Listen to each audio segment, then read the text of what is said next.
நாம் யோவான் எழுதின சுவிசேஷத்தை நாம் பார்த்து கொண்டு வருகிறோம். பல போதனைகள் இருக்கிறது, வாழ்க்கை முறைக்கான போதனைகள். அற்புதங்கள் அடையாளங்களும் இருக்கிறது. அற்புதங்கள் அடையாளங்கள் இன்றைக்கு நடக்கவில்லை என்று சொல்லவில்லை. அற்புதங்கள் அடையாளங்கள் நடக்கிறது. இயேசு அன்னைக்கு செய்தார் என்றால் இன்றைக்கும் அவர் செய்கிறவர். அற்புதம் அடையாளம் நடக்கும் பொழுது ஒன்றை நாம் புரிந்து கொள்ள வேண்டும், அவர் கர்த்தர், அவர் ஆண்டவராய் இருக்கிறபடியினாலே அற்புதங்களும் அடையாளங்களையும் அவர் செய்கிறார். அவரை அறிந்து கொள்வதற்காக அது நடக்கிறது. இன்றைக்கும் உங்கள் மூலம் செய்ய முடியுமா? செய்ய முடியும். அவரால் எதையும் செய்ய முடியும். அவரால் கூடாதது ஒன்றுமில்லை, எல்லாம் அவரால் செய்ய முடியும். அவரை நாம் சார்ந்திருப்போம் என்றால் அவர் நமக்காக செய்யக்கூடியவர், நம் மூலமாய் செய்யக்கூடியவர். அதையும் தாண்டி அவருடைய வார்த்தையின்படி கீழ்ப்படிவதுதான் ரொம்ப மிக முக்கியம். கடைசியாக ஒரு பாட்டு பாடினாலே, நீர் சொன்னால் போதும். அவர் சொன்னால் செஞ்சிருவீங்களா? நேரில் வந்து சொன்னால் தான் செய்வீங்களா? அவர் ஏற்கனவே சொல்லிட்டார், பல விஷயங்களை சொல்லியிருக்கார், பல விஷயங்களை நம்ம கரங்களில் எழுதி கொடுத்துருக்கார். நீங்கள் ஒரு சில நூற்றாண்டுகள் முன்பதாகலாம் பார்த்தீங்கன்னா வேதம் யாருடைய கரங்கள்லையும் கிடையாது. ஒரு 300 நூற்றாண்டுகளுக்கு முன்பதாக பார்த்தீங்கன்னா கூட வேதம் கிடையாது, எல்லாருடைய கரங்கள்லையும் கிடையாது. இப்பொழுது நாம் ஒரு வீட்டில் 4 பைபிள் 5 பைபிளை வைத்து கொண்டு இருக்கிறோம். ஆனால் எந்த அளவுக்கு அது அந்த பைபிள்லாம் புழக்கத்தில் இருக்குதுன்னு தெரியல. தூசி தட்டிட்டுலாம் வரக்கூடாது. ஒவ்வொரு நாளும் அதை எடுக்கணும், வாசிக்கணும். கடவுளோடு அந்த நல் வழியில் நடப்பதற்கு அது நமக்கு உதவி செய்கிறது. கடவுளோடு நல்வழியில் மாத்திரமல்ல, சக மனிதர்களோடு சமாதானமாய் வாழ்வதற்கு, நல் உறவில் இருப்பதற்கு அது உதவி செய்கிறது. சிலர் தெரிஞ்சோ தெரியாமலே தப்பு செஞ்சாலும் மன்னிக்கக்கூடிய ஒரு தன்மை நமக்கு கொடுக்கறது இல்லை. அதுதான் கடவுளுடைய வார்த்தை. அவ்வளவு வல்லமையுள்ள வார்த்தை அது. மனிதனை எப்பேற்பட்ட ஒரு உள்ளத்தையும் உடைக்கக்கூடிய ஒரு வார்த்தை அது. மாற்றும், எல்லாவற்றையும் மாற்றக்கூடிய ஒன்று அது. எனவே அந்த வார்த்தைக்கு நாம் முதலிடம் கொடுக்கணும், முக்கியத்துவம் கொடுக்கணும். கடவுளுடைய வார்த்தையை நாம் நம்பணும், நம்பி அதை ஏற்றுக்கொள்ளணும். அது நம்முடைய வாழ்க்கையில் வேலை செய்யணும். அப்பொழுதுதான் நம்முடைய வாழ்க்கை மாறும். கீழ்ப்படிதல் இல்லாமல் எதுவும் மாறாது. அற்புத அடையாளங்கள் தாண்டி அவருடைய வார்த்தை, அதை தான் நம்ம முக்கியப்படுத்தணும். அந்த வார்த்தையின்படி வாழ்வது, அதில் உள்ள அந்த மகிழ்ச்சி, அதில் உள்ள மேன்மை, அதில் உள்ள வாழ்க்கை முறை வேறு எதுலேயும் நமக்கு கிடையாது.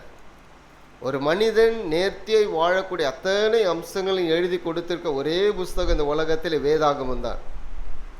வேதத்தில் தான் மனிதனுடைய தனிப்பட்ட ஒரு வாழ்க்கை முறையும் சரி, குடும்ப வாழ்க்கை முறையும் சரி, எப்படி இருக்க வேண்டும், அவன் எப்படி வாழ வேண்டும், மற்றவர்களோடு எப்படி அன்பு செலுத்த வேண்டும், எல்லாவற்றையும் எழுதி கொடுத்திருக்கிறது. ஆகையால் தான் நாம் இப்படிப்பட்ட ஒரு போதனைகளை வாசிக்கிறோம், படிக்கிறோம். நோக்கம் என்ன? நாம் நன்றாய் இருக்கணும், மற்றவர்களும் நன்றாய் இருக்கணும். அல்லேலூயா. நான் மாத்திரம் நல்லா இருக்கணும் என்று சுயநலம். நானும் நன்றாய் இருக்க வேண்டும், மற்றவர்களும் நன்றாய் இருக்க வேண்டும். அதற்காக தான் கடவுளுடைய வார்த்தைகள். கர்த்தர் நல்லவர், நீங்கள் எல்லாரும் நல்லவர்கள். நிறைய விஷயங்கள் உங்கள் வாழ்க்கையில் மாறிக்கொண்டு இருக்கிறது இல்லை.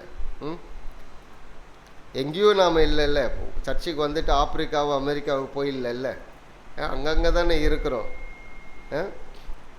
ஒருவர் உங்களை பார்த்துக்கிட்டு தானே இருக்கிறாங்க. சமீபத்தில் வாட்ஸ்அப்பில் ஒரு செய்தி போட்டிருந்தேன். ஒரு பிரசங்கியார், ஒரு போதகர் இன்டெகிரிட்டியை பற்றி பேசியிருந்தார். அதாவது நேர்மையான உண்மையான வாழ்க்கை முறையை குறித்து, சுத்தமான ஒரு வாழ்க்கை முறையை குறித்து ஒரு பிரசங்கம் பண்ணியிருக்கார் அன்னைக்கு. அடுத்த நாள் அவர் பஸ்ஸில் போயிருக்காரு. பஸ்ஸில் போகும்பொழுது பயணச்சீட்டு வாங்கியிருக்காரு. கண்டக்டர் என்ன பண்ணியிருக்காரு, அவர் கொடுக்க வேண்டிய சில்லறையை கொஞ்சம் அதிகமாக கொடுத்துட்டாரு. சில்லறை அதிகமாக கொடுத்துருக்காரு. இவர் பாஸ்டர் வாங்கியிருக்கார். வாங்கி பார்த்தோன்னே சில்லறை அதிகமாக இருக்குது. உடனே அவருக்கு ஒரு எண்ணம் தோணுச்சான், ஓ, இந்த வாரத்துக்குடி செலவை கடவுள் எனக்கு கொடுத்துருக்காரு அப்படின்ற எண்ணம் தோணுச்சான். வண்டி போயிட்டுருக்கு. திடீர்னு ஆவியானவர் உணர்த்தினாராம், இது உன்னுடைய பணம் அல்ல, அவர் தவறுதலாக உங்ககிட்ட கொடுத்துருக்காரு, ஆனால் நீ திரும்பி கொடுத்துரு. அவர் இறங்கிறதுக்கு முன்னாடி அந்த கண்டக்டர்கிட்ட போயிட்டு, இந்தாங்க நீங்கள் அதிகமாக பணத்தை கொடுத்துட்டீங்க, தவறுதலாக கொடுத்துட்டீங்கன்னு திரும்ப கொடுத்தாராம். அப்போ அந்த கண்டக்டர் சொன்னாராம், நான் தவறுதலாய் கொடுக்கவில்லை, நான் அதிகமாய் உங்களுக்கு கொடுத்தேன். ஏனென்றால் உங்களுடைய பிரசங்கத்தை நேற்று கேட்டேன், நீங்கள் உண்மையை பற்றி பேசுனீங்க, உண்மைத்துவத்தை பற்றி பேசியிருக்கீங்க, சத்தியத்தை பற்றி பேசியிருக்கீங்க, அதனால் உங்களை சோதிப்பதற்காக நான் அதிகமாக கொடுத்தேன், நீங்கள் பாஸ் பண்ணிட்டீங்க அப்படின்னாராம். நாம் என்ன நினைக்கிறோம், மக்கள் யாருமே நம்மளை வாட்ச் பண்ணலன்னு நினைக்கிறோம். எல்லாரும் நம்மளை பார்த்துட்டு இருக்காங்க. நம்முடைய வாழ்க்கை முறை என்ன பண்ணுறாங்க, எல்லாரும் பார்த்துட்டு இருக்காங்க. நம்முடைய உண்மைத்துவம் எப்படி இருக்கிறது, கிறிஸ்தவர்கள் என்று சொல்லி கொள்கிறோமே, உண்மையாகவே கிறிஸ்தவலை வாழ்கிறார்களா என்கிறதை நம்ம எல்லாரும் பார்த்துக்கிட்டு இருக்காங்க. அதற்கு மேலாக கடவுள் நம்மை பார்த்துட்டு இருக்க.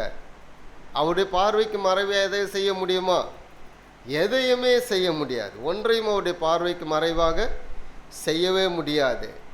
நீங்கள் எல்லாவற்றையும் உங்கள் உள்ளே இருந்துக்கிட்டு கதவை சாத்திக்கிட்டு என்ன பண்ணாலும் சரி, அவருடைய பிரசன்னம் உங்களோடு கூட இருக்கிறது. அவர் பார்த்து கொண்டு இருக்கிறார்.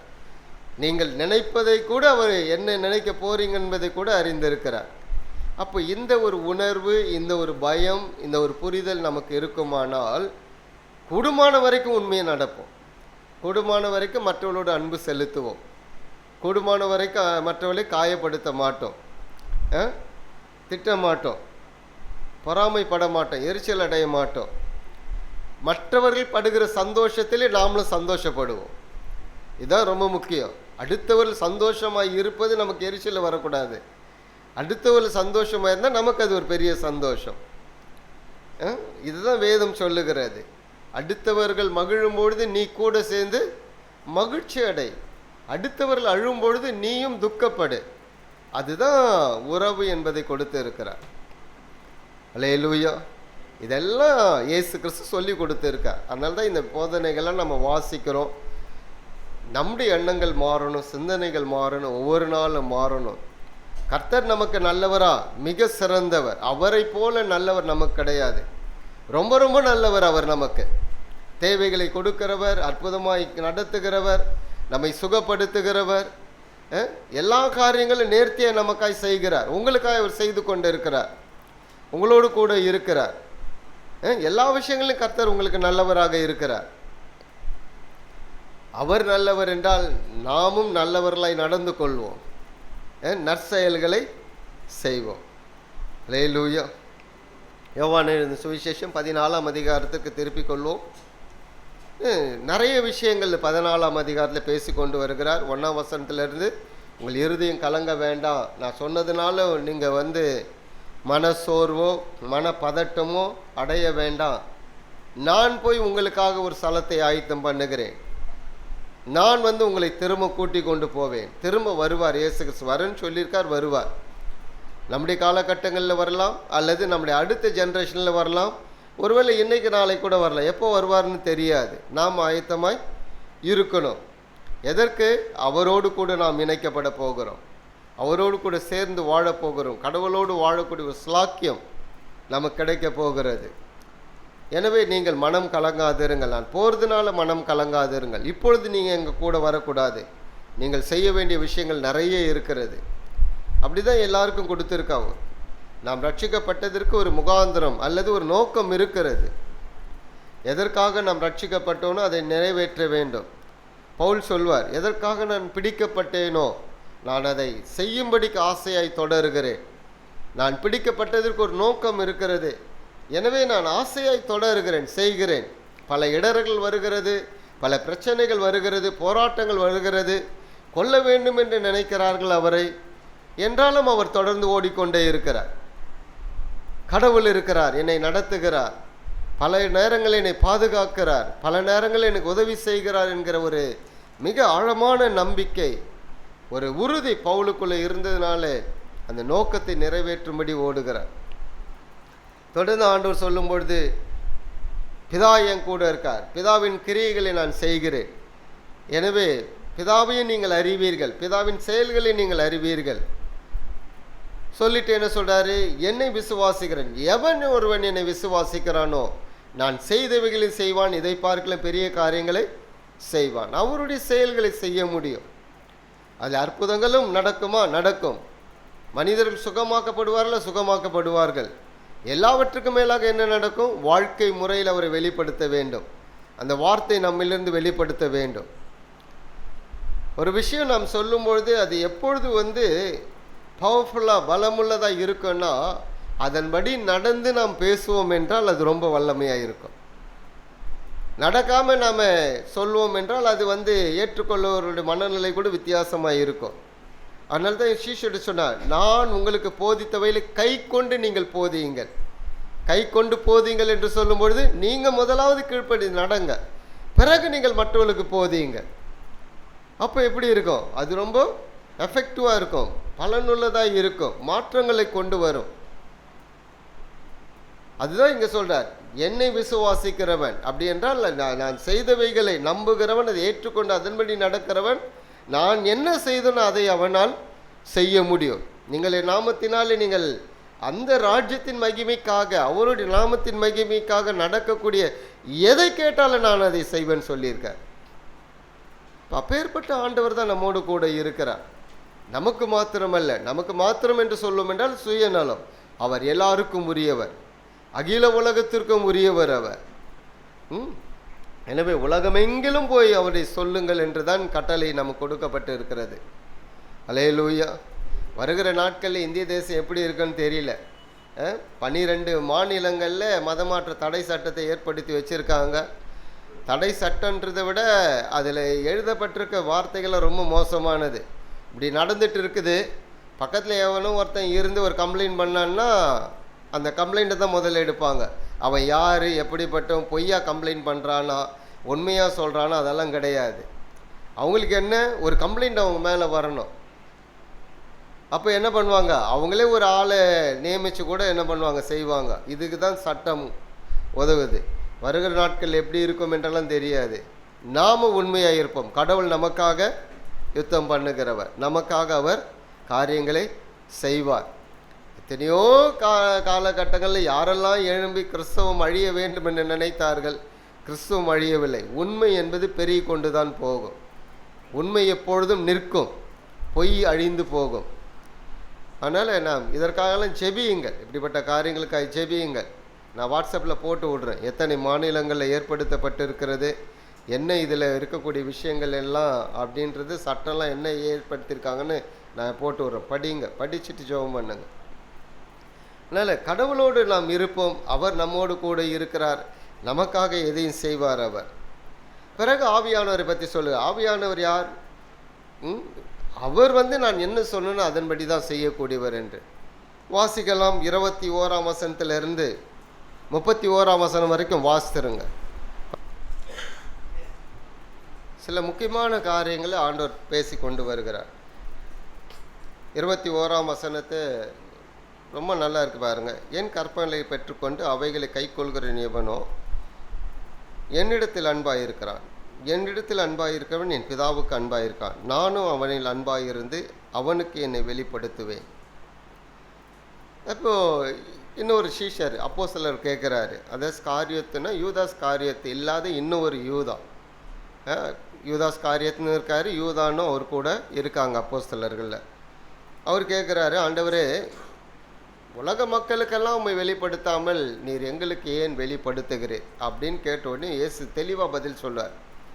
எவன் ஒருவன் என்னை விசுவாசிக்கிறானோ, கொண்டு வந்துட்டார். அவர் கேட்ட கேள்விக்கு பதில் வித்தியாசமாக சொல்லுகிறார்.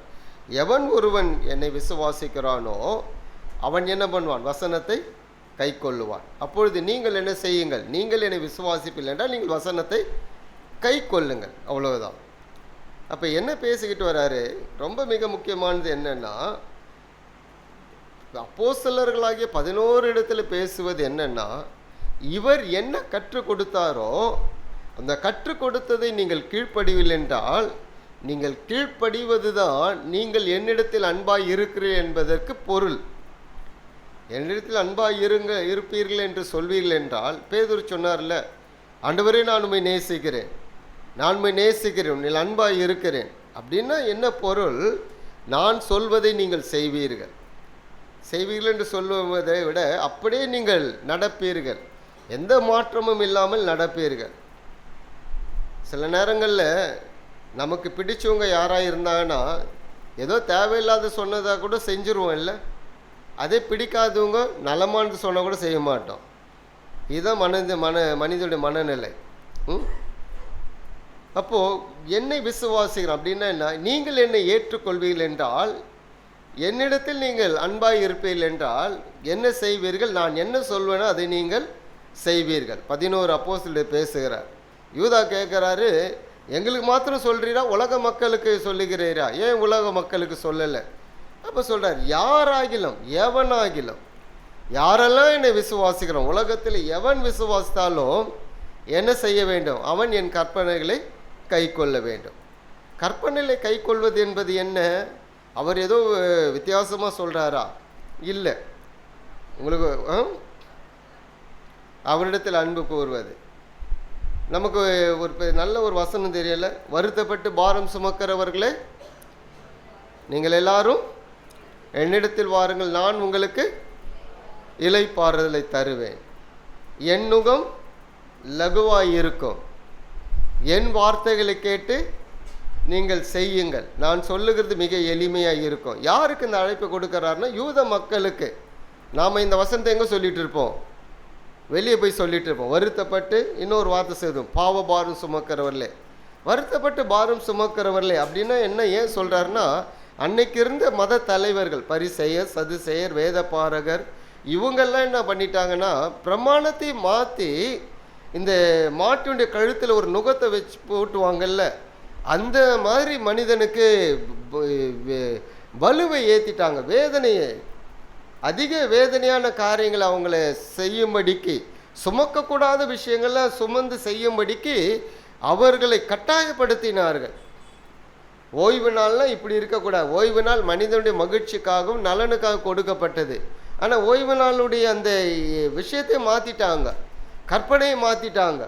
இவங்களுடைய பாரம்பரியத்தை போட்டு மக்களுக்கு என்ன பண்ண, சுமக்கக்கூடாத ஒரு சுமையை கொடுத்துட்டாங்க. அதனால் இயேசு கிறிஸ்து வர்றாரு, வந்து என்ன சொல்கிறாரு? இப்படி வருத்தத்தோடு பாரத்தோடு சுமந்து கொண்டிருக்கீங்க, என்னிடத்தில் வாருங்கள், என்னிடத்தில் வந்து கற்றுக்கொள்ளுங்கள். நான் சொல்வது எப்படி இருக்கும்? எளிமையாக இருக்கும். நீங்கள் செய்யக்கூடிய அளவுக்கு அது எளிமையாக இருக்கும். என்னுடைய நுகத்தை ஏற்றுக்கொள்ளுங்கள் அப்படின்னு சொல்லுவார். அந்த வசனத்தை நீங்கள் முடிக்கும்போது தான் எங்களுக்கு நல்லா இருக்கும். வாசித்து முடிங்க அந்த வசனத்தை. ஏன் எவ்வளோ அழகாக சொல்கிறார் பாருங்க, நான் சாந்தமும் மனத்தாழ்மையாக இருக்கிறேன். அப்போ அவர் கொடுக்கறது எப்படி இருக்கும்? செய்யக்கூடிய அளவுக்கு. அவர் போதிக்கிறதெல்லாம் நாம் எளிதில் செய்யக்கூடிய அளவுக்கு இருக்கும். அது என்ன கொடுக்கறது? நமக்கு ஒரு மகிழ்ச்சியை கொடுக்கறது, ஒரு சமாதானத்தை கொடுக்கறது. பொதுவாகவே உண்மை எப்பவுமே கசக்குன்னு சொல்லுவாங்கல்ல, உண்மையாக நடப்பது கசக்குன்னுவாங்க. ஆனால் உண்மையாக நடந்தோம்னா அதில் இருக்க மகிழ்ச்சி வேறு எதுலையுமே கிடையாது. உள்ளம் தூய்மையாக இருக்கும், நமக்கு ஒரு பலன் இருக்கும் பாருங்க, ஒரு உற்சாகம் இருக்கும். நான் சரியானது செய்கிறேன், சரியான வாழ்க்கையில் நடக்கிறேன் அப்படின்ற ஒரு உற்சாகம், ஒரு பலன், ஒரு தன்னம்பிக்கை நமக்குள்ளே இருக்கும். இதுதான் இயேசு கிறிஸ்து பேசுகிறார். நான் உண்மையை கூறுகிறேன், என் வேலை மிக லகுவாய் இருக்கும், நீங்கள் அதை ஏற்றுக்கொள்ளுங்கள். நான் பாரமான நுகத்தை உங்கள் மேல் சுமத்த போவதில்லை, எளிமையாக இருக்கும். ஆனால் நீங்கள் எல்லாரும் என்னிடத்தில் வாருங்கள் என்று. அப்போ இயேசு கிறிஸ்து என்ன சொல்கிறாருன்னா, நீங்கள் என்னிடத்தில் அன்பாக இருப்பீர்கள், என் கற்பனைகள் கை கொள்வீர்கள். அவருடைய கற்பனைகள் பாரமானவைகள் அல்ல. 1 யோவான் 5ஆம் அதிகாரம் 2-3 வசனங்களில் வாசிக்கும் போது பார்க்கிறோம், அவருடைய கற்பனைகள் பாரமானவைகள் அல்ல. ஒருவன் அவரிடத்தில் அன்பாக இருந்தால் அந்த கற்பனைகளை கை கொள்வான். அந்த கற்பனைகளை கை கொள்ளும் பொழுது வாழ்க்கை நல்லா இருக்கும். இப்போ எல்லாரும் அவருடைய கற்பனைகளை கை கொள்வார்கள் என்றால் எப்படி இருக்கும் பாருங்கள் சமுதாயம்? ஒரு மகிழ்ச்சியான ஒரு சமுதாயமாக இருக்கும். ஒரு உண்மையில் வாழக்கூடியவர்களாக இருப்பார்கள், ஒருவர் ஏற்றுக்கொள்வார்கள், ஒருவருக்கு ஒரு உதவி செய்வார்கள். இதுதான் அவர் கற்றுக் கொடுக்கிறது. அப்போ அது எளிமையான ஒன்று தானே, எளிமையான ஒன்று தான். ஏன் ஏற்றுக்கொள்ள முடியல? சில நேரங்கள் நம்முடைய சுயநலம், பொறாமை நமக்குள்ளே, பெருமை நமக்குள்ளே வந்து விடுங்க. சுயநலத்தினாலே நாம் என்ன பண்ணுறோம்? ஆட்கொள்ளப்படுகிறோம். கர்த்தருடைய வார்த்தைக்கு விரோதமாய் நம்முடைய எண்ணங்கள் வருகிறது, அடுத்தவர்களை விரோதிக்கிறோம், அடுத்தவர் மேல் பொறாமைப்படுகிறோம். அதை விட்டு வெளியே வர சொல்றார். நீங்கள் என்னிடத்தில் அன்பாய் இருங்கள். நீங்கள் என்னிடத்தில் அன்பாய் இருப்பீர்கள் என்றால் மற்றவர்களுக்கு அன்பாய் இருப்பீர்கள். ஏனென்றால் அவரிடத்தில் அன்பாய் இருக்கும்போது அவருடைய கற்பனைகளை கை கொள்வோம். கற்பனைகளை கை கொள்வது மற்றவரிடத்தில் அன்பாய் இருப்பது. கடவுள் கொடுத்த கற்பனைகள் வார்த்தைகள்லாம் அவருக்காக அல்ல, நம்முடைய பிரயோஜனத்திற்காக கொடுத்திருக்கார், மற்றவருடைய பிரயோஜனத்திற்காக கொடுத்திருக்கிறார், நாம் மகிழ்ச்சியாக வாழ்வதற்கு கொடுத்திருக்கிறார். இதுதான் சொல்றாரு. சொல்லிட்டு என்ன சொல்றாரு, பரிசுத்த ஆவியானவர் வருவார், தேற்றரவாளனும் வருவார். அவர் வேற எதையும் பேச போகிறது கிடையாது. நான் என்ன சொற்று கொடுத்தனோ, நான் என்ன சொல்லி கொடுத்தனோ அதை தான் அவர் பேசுவார். அதுதான் நம்ம 24, 25 வசனங்களில் வாசிக்கிறோம் பாருங்க. என்னில் அன்பாயிராதவன் என் வசனங்களை கை கொள்ள மாட்டான். நீங்கள் கேட்கிற வசனம் என்னுடையதே இராமல் என்னை அனுப்பின பிதாவினுடையதாக இருக்குது. நான் உங்களுடன் தங்கி இருக்கையில் இவைகளை சொன்னேன். எப்போ சொன்னார்? 3 ஆண்டு காலமாக சொல்லிக்கிட்டு வராரு. சொல்லிட்டு வந்து சொல்கிறாரு, என் நாமத்தினாலே பிதா அனுப்ப போகிற பரிசுத்த ஆவியாகிய தேற்றரவாளனே எல்லாவற்றையும் உங்களுக்கு போதிப்பார். எதை போதிப்பார்? நான் உங்களுக்கு சொன்ன எல்லாவற்றையும் அவர் உங்களுக்கு நினைப்பூட்டுவார். அவர் எதை தனியாக பேச போகிறதில்ல. பரிசுத்த ஆவியான இருக்கிறது நோக்கமே என்னன்னா, ஏதோ பாஷைகளை பேசி கைத்தட்டி வாழ்வதல்ல, வார்த்தையின்படி வாழ்வது. அதற்கு தான் ஆவியானவர், அதற்கு தான் அந்த உணர்வை கொடுக்கிறார். அப்போ இயேசு கிறிஸ்து என்னெல்லாம் போதித்தாரோ திரும்ப நினைப்பூட்டுகிறார், திரும்ப வாழும்படிக்கு பலனை கொடுக்கிறார், அந்த அன்பை நமக்குள்ள பெருக செய்கிறார். அப்போ யாருடைய பிரயோஜனம் அது? மனிதனுடைய பிரயோஜனத்திற்காக. கடவுள் எல்லாவற்றையும் படைத்தார். படைத்து விட்டு கடைசியில் மனிதனை படைத்து மனிதன் இப்படி தான் வாழ வேண்டும் என்கிற ஒரு வாழ்க்கை முறை எழுதி கொடுத்திருக்கிறார். அதை விட்டு அவன் தவறும் பொழுதுதான் எல்லா கெட்ட குணமும் அவனுக்கு வருகிறது. எல்லாருக்கும் ஒரு நல்ல குணம் இருந்துச்சுன்னா எப்படி இருந்திருக்கும் பாருங்க. கிறிஸ்துவ உலகத்தையே எடுத்துக்கொள்ளுங்கள், எத்தனை விதமான ஏற்றத்தாழ்வுகள். ஒரே வேதம் தான், எத்தனை விதமான ஏற்றத்தாழ்வுகள். மனிதனுடைய சுயநலத்திற்காக வேத வசனங்களை தனக்காக திருத்திக்கிட்டான். கடவுளே திருத்தி வச்சிருக்கிறான். இயேசு கிறிஸ்து வேறொரு இயேசுவை காண்பிக்கக்கூடிய அளவுக்கு இன்றைக்கு வேதனையான விஷயங்கள் போய்கொண்டு இருக்கிறது. அப்போ நோக்கம் என்ன? பரிசுத்த ஆவியானவர் கொடுக்கப்பட்டது நோக்கம் என்ன? அவர் என்ன போதித்தாரோ அந்த போதெல்லாம் நினைத்து வாழும்படிக்கு நமக்கு அந்த உணர்வை கொடுக்கிறார். தொடர்ந்து அதிலே வாழும்படிக்கு உணர்வை கொடுக்கிறார். வாழும்பொழுது என்ன கிடைக்கிறது? நமக்கு ஒரு பெரிய மகிழ்ச்சி கிடைக்கிறது. அவரோடு இணைக்கப்பட்டிருக்கிறோம். அந்த உணர்வு நமக்குள்ளே இருக்கும் பொழுது, ஓ, கடவுளுக்குள்ளே நாம் இருக்கிறோம், ஆண்டவர் நமக்கு உணர்வை கொடுக்கிறார். அப்போ அந்த திருத்தி கொள்ளணும், நாம தான் அதை திருத்தி கொள்ளணும். மற்றவர்கள் உங்களை திருத்த முடியாது. பரிசுத்த ஆவியானவர் நீங்கள் திருந்தாமல் அவர் உங்களை ஒன்றும் பண்ண முடியாது. ஒரு உணர்வை தான் கொடுக்க முடியும் அவர். அந்த உணர்வை ஏற்றுக்கொண்டு மாற்றங்களை நமக்குள்ளே நாம தான் கொண்டு வரணும். அல்லேலூயா. யாரும் யாரையும் என்ன பண்ண முடியும்? மாற்றவே முடியாது, வாய்ப்பே கிடையாது. யாரையும் மாற்ற முடியாது. நாம் மாறினா தான் உண்டு. அந்த மாற்றங்கள் நாம் ஏற்றுக்கொள்ளணும். அதுக்கு தான் சொல்லிக்கிட்டு வர்றாரு, என் நாமத்தினாலே பிதா அனுப்ப போகிற பரிசுத்த ஆவியாக தேற்றரவாளனே எல்லாவற்றையும் உங்களுக்கு போதித்து நான் உங்களுக்கு சொன்ன எல்லாவற்றையும் உங்களுக்கு நினைப்பூட்டுவார்.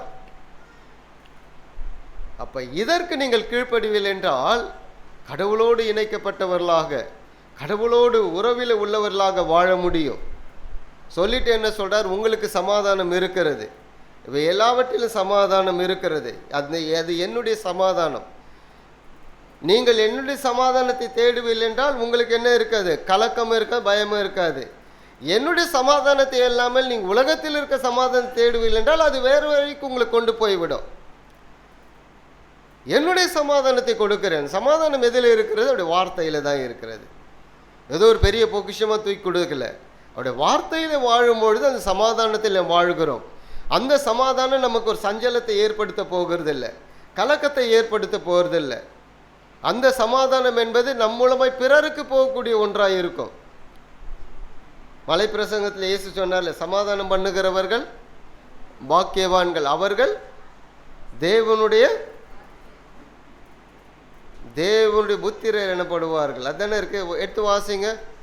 நான் தப்பாக சொல்லிட்டேன்னா நீங்கள் தப்பாக சொல்லிட்டீங்களா? தேவனுடைய பிள்ளைகள் எனப்படுவார்கள். அப்போ அந்த சமாதானத்தை நீங்கள் முதலாவது அனுபவிக்கிறீர்கள். நீங்கள் அந்த சமாதானத்தை மற்றவர்களுக்கு கொடுக்கும் பொழுது நீங்களுடைய பிரதிநிதிகளாக இருக்கிறீர்கள். புரியுதா? கடவுளுடைய பிரதிநிதிகளாக நீங்கள் செயல்படுகிறீர்கள். அப்போ எப்பொழுது சமாதானம் நமக்குள்ள இருக்குது? அப்படி வார்த்தையின்படி வாழ்வதே நமக்குள்ள சமாதானம். அப்போ அப்படிப்பட்ட சமாதானத்தை அனுபவிக்கிற நாம் எதை தான் நாம் மற்றவர்களுக்கு கொடுப்போம்? அந்த சமாதானத்தை தான் கொடுப்போம். சமாதானம் பண்ணுவோம், சமாதானத்தை ஏற்படுத்துவோம். அந்த வாழ்க்கையில் ஒரு மாற்றத்தை கொண்டு வருவதற்கு நீங்களும் நானும் ஒரு சேனலாக இருப்போம், அவருடைய பிரதிநிதியாக இருப்போம். இதை தான் அப்போஸ்தலர் பேசிகிட்டு இருக்கார். அவருடைய பிரதிநிதிகளாக 11 அப்போஸ்தலர்கள் செயல்பட வேண்டும். அதற்காக தான் இவ்வளவு போதனையை அவர் மரிப்பதற்கு முன்பதாக பொறுமையாக பேசிக்கிட்டு வர்றாரு. அல்லேலூயா. இன்னைக்கு நம்ம திருவிருந்தில் பங்கு பெற போகிறோம் இல்லை? பல இடங்களில் திருவிருந்துக்கு எது ரொம்ப முக்கியத்துவம் படுத்துவாங்கன்னா அந்த அப்பமும் ரசத்தையும் முக்கியத்துவம் படுத்துவாங்க. அப்பமும் ரசமும் முக்கியம் இல்லை, அது நமக்கு ஒரு அடையாளம். அவருடைய ரத்தத்திற்கும் அவருடைய சரீரத்திற்கும் ஒரு அடையாளம். அது எது முக்கியம்? அவரோடு கூட வாழ்கிற வாழ்க்கை தான் முக்கியம். எப்பவுமே 3 காரியங்களை சொல்லி தானே திருவிருந்து கொடுப்போம். ஒன்று, நாம் ரட்சிக்கப்பட்டிருக்கோம். ரட்சிக்கப்பட்டதுடைய நோக்கம் என்ன? கடவுளை ஏற்றுக்கொண்டு அவருக்காக வாழ்வதுதான் ரட்சிப்பு. ரட்சிக்கப்பட்டது நோக்கமே அவரை ஏற்றுக்கொண்டு நமக்காக வாழ்வதில்லை, கடவுளை ஏற்றுக்கொண்டு நாம் அவருக்காக வாழ்வது. அவருக்காகனா அவருடைய திட்டத்தின்படி அவருடைய நோக்கத்தின்படி பூமியில வாழ்வதுதான் ரட்சிப்பு. அந்த ரட்சிப்பை நமக்கு ஏற்படுத்தும்படி கடவுளே பூமியில மனிதனாய் வந்தார். பாருங்கள், பூமியிலே மனிதனாய் வந்து அவரையே நமக்காக பலியாய் கொடுத்தார். இரத்தத்தை நமக்கு சிந்தினார். யாரும் செய்யக்கூடாது, அவர் நமக்காக செய்தார். அன்பு இவ்வளவு பெரியது என்பதை அவர் செய்து காட்டினார். இதை தான் யோவான் எழுதுவார், அழகாக ஒரு வர்ணனை கொடுப்பார். தேவன் தம்முடைய ஒரே பேரான குமாரனை விசுவாசிக்கிறவன் எவனோ அவன் கெட்டு போகாமல் நித்திய ஜீவனை அடையும்படிக்கு அவரை தந்தருளி இவ்வளவாய் உலகத்தில் அன்பு கூர்ந்தார். அதாவது உலகத்தில் என்று சொல்லும் பொழுது மக்களிடத்தில் அன்பு கூர்ந்தார். கடவுள் எவ்வளவு அன்புள்ளவர் என்பதை தானே மனிதனாக பிறந்து எல்லா பாடுகளை அனுபவித்து நமக்காக இரத்தம் சிந்தினார். நாம் மீட்கப்படும்படிக்கு அவரை நமக்காக ஒப்பு கொடுத்தார். பாருங்கள், கொரிந்தியரில் எழுதுவார்ல, பாவம் அறியாத அவரை நமக்காக தேவன் பாவமாக்கினார். நம்முடைய இடத்தை அவர் ஏற்றுக்கொண்டார், நமக்காக மரித்தார். அவரை நாம் விசுவாசிக்கும் பொழுது, அவரை ஏற்றுக்கொள்ளும் பொழுது அவர் நமக்குள்ளே வருகிறார். அப்போ நமக்குள்ளே வந்தால் இனி நம்முடைய வாழ்க்கை யாரை போல இருக்கணும்? இயேசுவை போல வாழணும்.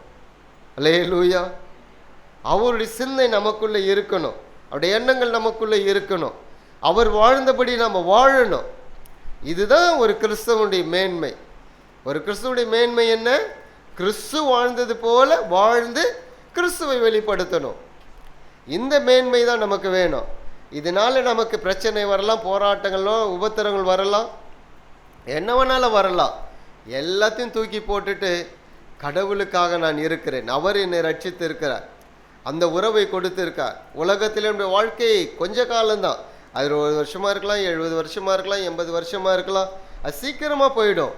ஆனால் அவரோடு இருக்க போகிறது நித்தியமாக, அதற்கு முடிவே கிடையாது. அதற்காக நாம் என்ன பண்ணிடக்கூடாது? இங்கே வந்து மற்ற காரியங்களுக்காக அவரை இழந்துடக்கூடாது. அவருக்காக நிற்கக்கூடிய அந்த வைராக்கியம் நமக்குள்ளே இருக்க வேண்டும். நாம் ரட்சிக்கப்பட்டு இருக்கிறோம். திரும்ப அது எது நமக்கு அடையாளப்படுத்துகிறது? அவருடைய ஒரே சரீரம் நமக்காய் பிற்கப்பட்டது. பல சரீரங்கள், ஒரே சரீரம், ஒரே சரீரத்தோடு நாம் இணைக்கப்பட்டிருக்கோம். பவுல் கொரிந்தியரில் எழுதும்போது சொல்வார், ஒரே சரீரத்தோடு இணைக்கப்பட்டிருக்கிறீர்கள்.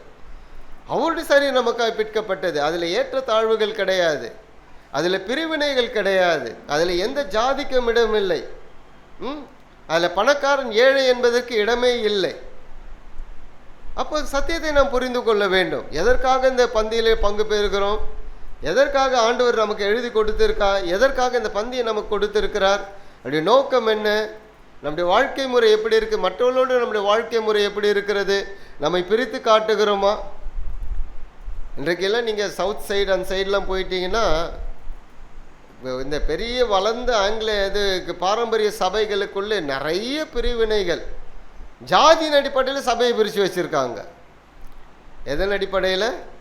ஜாதின்னு. நாடாருக்கு ஒரு சபை இருக்கும், கோணாருக்கு ஒரு சபை இருக்கும், வந்தனாருக்கு ஒரு சபை இருக்கும், தேவருக்கு ஒரு சபை இருக்கும், எல்லாருக்கும் இருக்கும். ஆனால் எல்லாரும் கடவுளோடு போக போகிறது கிடையாது, இங்கேயே போயிடணும், அவ்வளோதான். எஸ்சிக்கு ஒரு சபை இருக்குது, இங்கே இருக்க அவன் போகக்கூடாது, அங்கே இருக்க இவன் வரக்கூடாது. இயேசு அதை கற்றுக் கொடுக்கவில்லையே, இயேசு கிறிஸ்து அப்படி கற்றுக் கொடுக்கலையே, சரீரத்தில் அப்படி பிரிவினைகள் இல்லையே.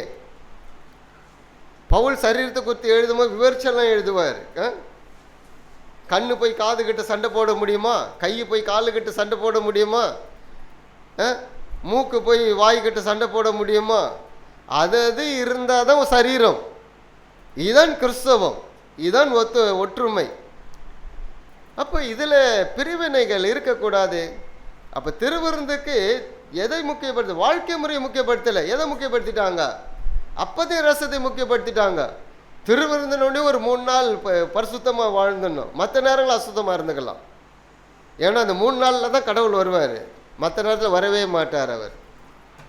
இது என்ன கதை? இது 24 மணி நேரமும் 7 நாட்களும் உங்கள் வாழ்க்கை முறை கடவுளுக்கு முன்பதாக உண்மையாக இருக்க வேண்டும். உண்மையாக இருக்கும் என்றால் நீங்கள் எப்பொழுது வேணாலும் பங்கு பெறலாம். நீங்கள் சாப்பிடக்கூடிய ஒவ்வொரு உணவும் அவருடைய சரீரமாய் நினைக்கலாம், அவருடைய இரத்தமாய் நினைக்கலாம். ஆதி திருச்சபையினர், ஆதி கிறிஸ்தவர்கள் அனுதினமும் வீடுகள் தோறும் அப்பம் விட்டு பங்கு பெற்றார்களாம். அது ஒரு உணவு, மகிழ்ச்சியாக இருந்தார்கள், சாப்பிட்டார்கள். அங்கே ஏற்றத்தாழ்வுகள் இல்லை, ஏழை பணக்காரன் இடமே இல்லை. அங்கே எந்த ஜாதிக்கும் இடமில்லை, கிரேக்கன் என்றும் இல்லை, யூதன் என்றும் இல்லை. எல்லாரும் ஒற்றுமையாக இருந்தார்கள். இன்றைக்கு ஏகப்பட்ட பிரிவுகள். காரணம் என்ன? சுயநலம். என் ஜாதி தான் பெருசு, நான் தான் உயர்ந்தவன். ஏன்னா மற்றவனுக்குள்ளே, உயர்ந்தவனுக்குள்ளே பச்சை ரத்தம் ஓடும், தாழ்ந்தவனுக்குள்ளே சிவப்பு ரத்தம் ஓடும், நடுவில் இருக்கிறவனுக்கு ஆரஞ்சு ரத்தம் ஓடும். இப்படி தான் பிரிச்சுக்கின்னு இருக்கிறானுங்க பாரு. அல்லேலூயா. இதை இப்படி ஒரு பிரிவினை கொண்டு வரணுன்றதுக்காக இங்கே வந்தவன் தான் ஆளணும், தான் தான் பெரிய லெவலில் இருக்கணுன்றதுக்காக அவன் ஒரு சூழ்ச்சி கொண்டு வந்தான். சூழ்ச்சியை கொண்டு வந்து பிறந்தவங்கிட்ட சொல்லும் பொழுது பிரச்சனையாக இருக்குது. பிறக்கும் பொழுது நீ சொல்லிடு, நீ பிறக்கும் பொழுதே நீ சோத்துறேன், நீ இதுலேருந்து வந்தவன், ஆனால் நீ இந்த வேலையை தான் செய்யணும். பிறக்கும் பொழுதே நீ பிராமணன், தலையிலிருந்து தான் பிறக்கிற, நீ தான் எல்லா அறிவும் உனக்கு இருக்குது, மற்றவங்களோட அறிவு உனக்கு ஜாஸ்தி, நீ கொஞ்சம் படித்தா கூட உனக்கு அறிவு அதிகம் இருக்குது. தன்னை உயர்த்தி காட்டுவதற்காக அவன் பிரித்து காட்டினான் பாருங்க. நம்ம மக்கள், முட்டாளான மக்கள் அதை கேட்டுக்கிட்டு இன்றைக்கும் இருக்காங்க பாருங்க. இதுதான் இன்னைக்கு ஒரு பெரிய அவல நிலை. இதை கிறிஸ்தவம் உடைத்தது, அதனால தான் கிறிஸ்தவத்தை எதிர்க்கிறாங்க. கிறிஸ்தவம் படிப்பை கொண்டு வந்து, அறிவை கொண்டு வந்து, எனவே எதிர்க்கிறார்கள் கிறிஸ்தவத்தை. அல்லேலூயா. ஒரு போராட்டம் இல்லாமல் ஜெயிப்பதற்கு வாய்ப்பே இல்லை. சிலர்லாம் ஜெபிப்பார்கள், கூட்டம், எழுப்புதல் கூட்டம், அரசாங்கத்திற்காக ஜெபிக்கிறோம். ஜெபிச்சா மாத்திரம் போகாது, களத்தில் நின்று போராடணும். இது செய்யாமல் ஒன்றும் நடக்காது.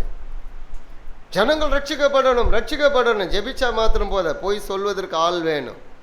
சொல்லாவிட்டால் எப்படி ரட்சிக்க முடியும்?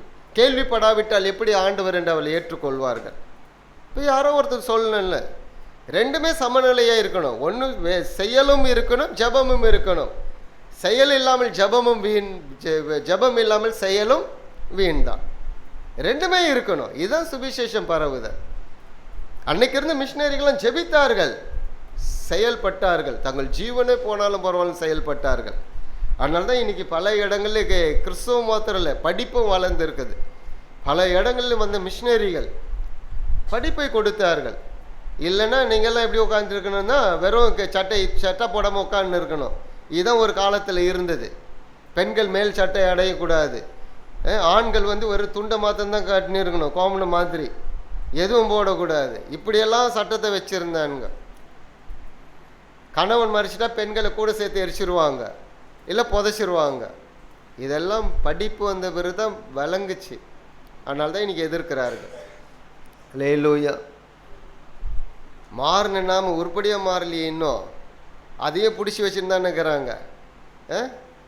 நான் வந்த நார், போன நார், அந்த நாருன்ட்டு பிடிச்சி வச்சுக்கின்னு இருக்கிறதுனால தான் இன்றைக்கும் பிரச்சனை. மாறணும். இதெல்லாம் என்னைக்கு இந்த அவல நிலையெல்லாம் கிறிஸ்தவத்திலேருந்து மாறப்போகுது நமக்கு தெரியல. அல்லேலூயா. கர்த்தர் நல்லவர். அன்னைக்கு எனக்கெல்லாம் என்ன ஆதங்கன்னா, அன்னைக்கு ஒரு அனனியா சப்பீரா செத்த மாதிரி இன்னைக்கு ஒவ்வொரு சபையில் ஒரு 10 பேர் செத்து போகணும். அப்போ தான் கொஞ்சமாவது பயம் வரும். இப்படி சுயநலமாக வாழுற 4 பேர் செத்து போனான்னு வைங்களேன், பயம் வருமா வராதா? மாறுவாங்க. கடவுள் கிருபையாக இருக்கிறதுனால தான் கம்முன்னு விட்டுடுறாங்க. ஏன் அவர் கிருபையாக இருக்காருன்னா, உன்னை யாருன்னே தெரியாது, எப்படி வேணாலும் நீ நடந்துட்டு போய், என் பேரை சொல்லி நடந்துட்டு இருக்கிறேன்னு விட்டு இருக்கார். அல்லேலூயா. பேரை சொல்லி நடந்துன்னுங்கிறியா, நடந்துக்கிட்டு போ, நாள் ஒன்று வரும் உன்னை யாருன்னு எனக்கு தெரியாதுன்றவார். அப்படி தான் இன்றைக்கி வாழ்ந்துக்கிட்டு இருக்காங்க. சமநிலை, ஈக்குவாலிட்டி. அதற்கு தான் நாம் திருவிருந்தில் பங்கு பெறுகிறோம். எந்த ஏற்றத்தாழ்வுகளும் இருக்கக்கூடாது. வெள்ளையின் கருப்பன் என்கிற ஏற்றத்தாழ்வுகள் கூட இருக்கக்கூடாது. அல்லேலூயா! எவ்வளோ அற்புதமான தேவன் பாருங்கள். ஒரே சரீரத்தோடு நாம் இணைக்கப்பட்டிருக்கோம். சரீரத்தில் பல பிரிவுகள் இருக்கலாம், எல்லாமே ஒன்று தான். எல்லாமே சேர்ந்தால் தானே சரீரம். கையை தான் இருக்குது, கால் இருக்குது, மூக்கு இருக்குது, வாய் இருக்குது, எல்லாம் சேர்ந்தால் தான் சரீரம். எல்லாம் அதுக்கு ஒரு வேலையை கொடுத்துருக்காரு. அப்படி தான் இருக்கணும். அங்கே ஒரே மனம், ஒரே நிலை இருக்கணும். அவர் வரப்போகிறார், வருவேன்னு சொல்லிட்டு போயிருக்கார். அதனால தான் சொல்கிறாரு, நான் போகிறேன், நான் போகிறது உங்களுக்கு பிரயோஜனமாக இருக்கும். நான் போன பிறகு திரும்ப வருவேன், உங்களை கூட்டி கொண்டு போவேன். சீக்கிரமாக வரப்போகிறார். இப்போ யார் ஆயத்தம் உள்ளவர்கள்? புத்தி உள்ள கன்னிகையிலாய் இருக்கிறவர்கள் தான் ஆயத்தம் உள்ளவர்கள். அவருக்கென்று கீழ்ப்படிந்து தங்களை காத்து கொண்டவர்கள். தெளிந்த புத்தி உள்ளவர்களாய் இருங்கள் சொல்கிறார்ல, அடிக்கடிக்கு சொல்கிறார்ல, தெளிந்த புத்தி உள்ளவர்களாய் இருங்கள். அந்த தெளிந்த புத்தி எதற்கு எப்படி இருக்குது நமக்கு வருதுன்னா, அவருடைய வார்த்தையின்படி கீழ்ப்படியே தான் தெளிந்த புத்தி. மைண்டு ஃப்ரீயாக இருக்கும். எது நல்லது எது கெட்டதுன்னு நமக்கு தெரியும். கெட்டதில் போய் விழமாட்டோம். நல்லது ஏதோ அதை செய்ய தூண்டும். நன்மையானவைகளை பகிர்ந்து கொள்வோம், நற்கிரைகளை செய்வோம். இதுதான் புத்தியோடு ஞானத்தோடு நடந்து கொள்ளக்கூடிய ஒரு வாழ்க்கை முறை. அல்லேலூயா! தொடர்ந்து பேசிட்டு என்ன சொல்கிறேன், நான் ரொம்ப நேரம் உங்ககிட்ட பேச போகிறதில்ல, நேரம் ஆயிடுச்சு, சீக்கிரம் போகணும். நாம் எங்கே போகணும்? கெத்செமனே தோட்டத்துக்கு போகணும், போக வேண்டி இருக்கு அப்படின்னு சொல்கிறாரு. நிறைய விஷயங்கள் இந்த 3 மணி நேரம், ஏற்கனவே 3 அல்லது 4 மணி நேரம் அந்த அப்போஸ்தலர் பேசின வார்த்தைகள்லாம் மற்ற சுவிசேஷங்களில் இது இல்லை பாருங்கள். கடைசியில் எழுதின யோவான் அவ்வளோ விஷயங்களை ஆழமாக எழுதி வைத்திருக்கார். ஏறக்குறைய 88 கிபி 88லேருந்து 95க்குள்ளே எழுதப்பட்டதான புஸ்தகம் இது. அவ்வளோ ஒரு முதிர்ந்தவராக அவ்வளோ விஷயங்களை எழுதி வைத்திருக்கிறார். இவையெல்லாம் யாருக்காக? நாம் வாழ்வதற்காக இயேசு கிறிஸ்து கொடுத்த போதனைகள், கடவுள் நமக்கு கொடுத்த போதனைகள். நாம் அவரில் அன்பாக இருப்போம் என்றால் அவருடைய போதனைகளை கை கொள்ள வேண்டும். போதனைகளை கை கொள்வதற்கு ஒரு பலனை நமக்கு கொடுத்திருக்கார் பரிசுத்த ஆவியானவர். அவர் உணர்த்துகிறார். தவறாய் நடக்கும்போது தப்பு என்று சொல்லுகிறார். ஒரு உணர்வை கொடுக்கிறார். பாவம் செய்யும் பொழுது பாவம் என்று சொல்லுகிறார். ஒரு உணர்வை கொடுக்கிறார். திருத்தி கொள்ள வேண்டியது நாம தான், அடுத்தவன் நம்ம திருத்த மாட்டான். அல்லேலூயா! இதற்காக தான் நாம் அழைக்கப்பட்டு இருக்கோம். கர்த்தர் நல்லவர். நம்ம எல்லாரும் எழுந்து நிற்கலாமே, கரங்களை உயர்த்தி ஆண்டவருக்கு நன்றி என்று சொல்லலாமே. பரிசுத்த ஆவியானுடைய துணையோடு வாழுங்கள், அவருக்கு செவி கொடுங்கள், அவர் உணர்த்தும் பொழுது கீழ்ப்படியுங்கள், உங்களையே மாதிரியாய் காட்டுங்கள். மற்றவர்களுக்கு முன்பதாக உங்களையே மாதிரியாய் காட்டுங்கள். பிதாவே, நாங்கள் துதிக்கிறோம். இந்த காலை நேர ஆராதனைக்காக நன்றி செலுத்துகிறோம். இந்த நாளிலும் நாங்கள் கூடி ஆராதிக்கும்படிக்கு எங்களுக்கு கொடுத்த ஸ்லாக்கியத்திற்காக நன்றி ஆண்டவரே. நல்ல சுகத்தையும் ஜீவனையும் கொடுத்தீங்களே, அதற்காக நாங்கள் நன்றி செலுத்துகிறோம். தொடர்ந்து உம்முடைய வார்த்தைக்கு நாங்கள் கீழ்ப்படிந்து ஆண்டவரே, உம்முடைய நோக்கத்தை எங்கள் வாழ்க்கையில் நிறைவேற்றுகிறவர்களாக எங்களையே நாங்கள் மாதிரியை காட்ட பரிசுத்த ஆவியானவர் தொடர்ந்து எங்களுக்கு அனுக்கிரகம் செய்வீராக. ஒவ்வொருவருக்கும் அனுக்கிரகம் செய்வீராக. சபையாரை குடும்பமாய் அர்ப்பணிக்கிறேன். கர்த்தர் உதவி செய்வீராக. தொடர்ந்து பாதுகாப்பு ஒவ்வொரு குடும்பத்திலும் இருக்கட்டும். தனித்தனியாக ஒவ்வொருவருக்கும் பாதுகாப்பு இருக்கட்டும். வழிநடத்தல் இருக்கட்டும். சுகம் இருக்கட்டும். ராஜா, கையின் பிரயாசங்களில் ஆசீர்வாதம் இருக்கட்டும். தேவைகள் சந்திக்கப்படுவதாக. எல்லா குறைவுகளும் இயேசுவின் நாமத்தில் நிறைவாய் மாறட்டும். எல்லா குறைவுகளும் நிறைவாய் மாறட்டும். அற்புதங்களின் தேவன், அதிசயங்களின் தேவன் பிள்ளைகளுடைய வாழ்க்கையில் அற்புதம் நடக்கட்டும், அதிசயங்கள் நடக்கட்டும். ராஜா, தொடர்ந்து நடத்துவீராக. ஒவ்வொரு சிறு பிள்ளைகளும் ஒப்பு கொடுக்கிறோம். தெய்வீக சுகம் பாதுகாப்பு இருக்கட்டும். அப்பா, தொடர்ந்து நன்றி செலுத்துகிறோம். கொடுத்திருக்க அந்த இடத்திற்காக நன்றி. தொடர்ந்து அவருடைய தேவைகளாக சந்திக்கப்படட்டும். எல்லா காணிக்கை தசமாலும் கர்த்தர் ஆசீர்வதிப்பீராக. பல மடங்குடைய பிள்ளைகளுக்கு கொடுப்பீராக. நடத்துங்க. குறைவுகளை நிறைவாக்குகிறவர் உம்முடைய ஐஸ்வர்யத்தின்படி. அதற்காக மக்கள் நாங்கள் நன்றி செலுத்துகிறோம். எல்லா துதிகன மகிமை மக்கள் செலுத்துகிறோம். இயேசுவின் நாமத்தில் ஜெபிக்கிறோம் பிதாவே, ஆமென். நம்ம எல்லாரும் சேர்ந்து சத்தமாய் சொல்வோம். என் ஆத்துமாவே கர்த்தரை ஸ்தோத்திரி, என் முழுமே பரிசுத்த நாமத்தை ஸ்தோத்திரி. என் ஆத்துமாவே கர்த்தரை ஸ்தோத்திரி, கர்த்தர் செய்த சகல உபகாரங்களும் வருவார். ஆமேன், ஆமேன். God bless you. கர்த்தர் உங்களை ஆசீர்வதிப்பாராக. கர்த்தர் நல்லவர் என்பதை பறைசாற்றுங்கள்.